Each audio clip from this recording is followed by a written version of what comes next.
Nah, yang hilang dari peradaban modern adalah Allah itu tidak begitu hadir di hati kita. Saya sering cerita di mana-mana, teks hadis itu sebenarnya berbunyi gini, ini hadis sahih. Mangka na yu'minu billahi wal yaumil akhir fal yukrim jarohu. Ada yang fal yukrim jarohu doifahu, ada yang fal yakul khairan aw yasmut. Siapa yang iman dengan Allah dan Rasul maka harus memuliakan tetangganya, memuliakan tamunya. Dulu itu ada seorang ulama dipanggil anak muda, dibully terus sekarang. Wahai kiai, datang ke rumah saya. Datang kiai itu. Setelah sampai ke rumah orang itu, silakan kiai kembali ke rumahnya. Saya tidak butuh kiai. Kiai itu dengan riang kembali. Setelah di rumah dipanggil lagi. Pak Yai, silakan datang ke rumah saya. Datang lagi. Ya senyum-senyum kiainya santai. Wah, nggak jadi butuh Pak Yai. Silakan kembali lagi. Sampai 3 kali. Oh itu kalau rektor digitukan marah itu. Dosen marah. Kiainya santai, santai senyum-senyum rileks. Ketika ditanya, kenapa Pak Yai tidak tersinggung? Jawabannya unik. Anak muda, saya ini senang sekali nuruti perintah Allah, disuruh menghormati tetangga. Sehingga ketika Anda manggil ya saya datang. Ketika Anda nyuruh pulang ya saya pulang. Saya senang sekali nyenengkan tonggo. Dan itu perintah Allah, jadi tidak ada hubungannya dengan kamu. Wah, pemudanya nangis minta dimaafin. Kalau kita kan enggak, kita ini dosen, kiai, mungkin kita doktor, mungkin kita profesor. Tapi kita ini sering didikte oleh orang bodoh. Kalau orang bodoh itu jengkel, lo kita ya jengkel. Lo kamu jengkel, dijengkelkan orang bodoh itu namanya terdikte. Itu bodoh apa pinter? Oh itu tidak pinter sama sekali. Kalau betul-betul kamu pinter, hanya bisa didikte oleh Allah Subhanahu wa Ta'ala. Jadi antara hukum Allah apa? Wa ahsin man asa'a ilaika, berbuatlah baik sama orang yang berbuat buruk sama Anda. Itu dikteannya Allah. Kalau dikteannya orang-orang bodoh kayak dimangkel ben mangkel, terus kamu mangkel. Itu bodoh apa pinter? Nah, problem kita kekinian adalah wong pinter wong bodoh itu podo-podo bisa didikte oleh sekelilingnya.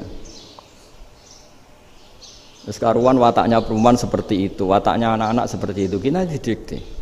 Anak-anak jengkelin kita mangkel, berarti kita didikte oleh orang bodoh. Makanya agama itu unik, kadang ngendikan wa ahsin man asa'a ilaika, kadang wasil man qata'aka, sambunglah orang yang memutus kamu. Karena dengan demikian kita hanya didikte oleh Allah Subhanahu wa Ta'ala, bukan didikte oleh hukum sosial. Cara Jawane nak ngapiki tangga sing apik akeh tunggale.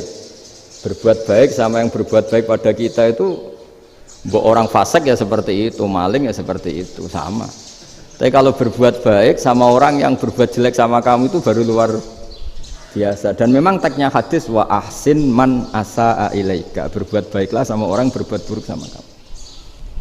Jadi nggak boleh orang didikte.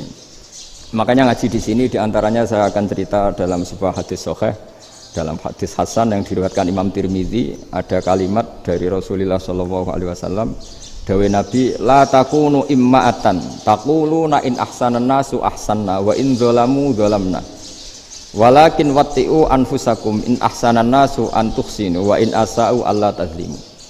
Kamu jangan jadi orang yang mudah diombang-ambingkan oleh orang sekeliling kamu, yaitu kamu mengatakan jika orang baik ke saya akan baik, jika orang buruk ke saya juga akan membalas buruk. Itu namanya Anda didikte. Tapi berkomitmenlah kamu akan berbuat baik meskipun orang lain berbuat buruk.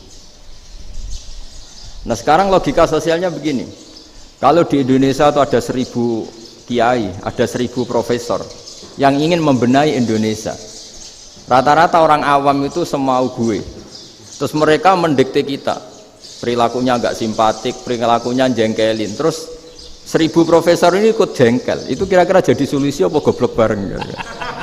Sama 1000 kiai ini ikut jengkel, ini jadi solusi apa goblok bareng? Goblok bareng. Nah problem sekarang kita ini biasa didikte orang bodoh.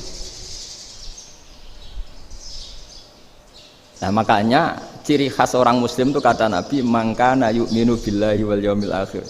Jadi baik tetangga karena perintahnya Allah dan Rasul. Pentingnya apa? Bedanya karena berbuat baik ini perintahnya Allah, mbok tonggo apik lah kita tetap apik karena perintahnya Allah dan Rasul.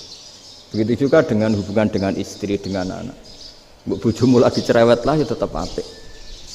Karena dengan cara itu kita hanya tunduk kepada Allah dan Rasul. Tapi kalau kamu istri saya kalau baik ya saya baik, kalau ndak ya ndak. Berarti Anda didikte oleh perilakunya dia. Itu latihan ya kalau dalam bahasa pondok latihan jadi wali itu yang paling berat. Nabi itu kalau sama orang munafik itu sabarnya Masya Allah. Padahal Nabi berso kalau orang itu orang munafik. Karena dengan cara seperti itu bahwa kebaikan Nabi pada seseorang itu atas perintahnya Allah dan Rasul, bukan atas nama servis. Kalau Nabi hanya baik kepada Abu Bakar, itu mungkin orang bilang, wis adune wong Abu Bakar baik sama Nabi. Tapi kalau Nabi baik sama orang munafik, Abdullah bin Ubay bin Salul, itu kalau nggak perintahnya Allah dan Rasul itu nggak bisa. Nah ini cobalah berlatih seperti itu sehingga kita tidak mudah didikte. Ya saya ulang lagi nggak mudah apa? Didikte. Maka di antara kebaikan Allah dan Rasul adalah bahkan orang dolim saja diberi jatah rahmat. Makanya tadi seperti mukadimah yang dibaca Pak Haris tadi, agama ini rahmatan lil alamin. Orang yang dolim saja dapat jatah apa? Rahmat, apalagi yang soleh.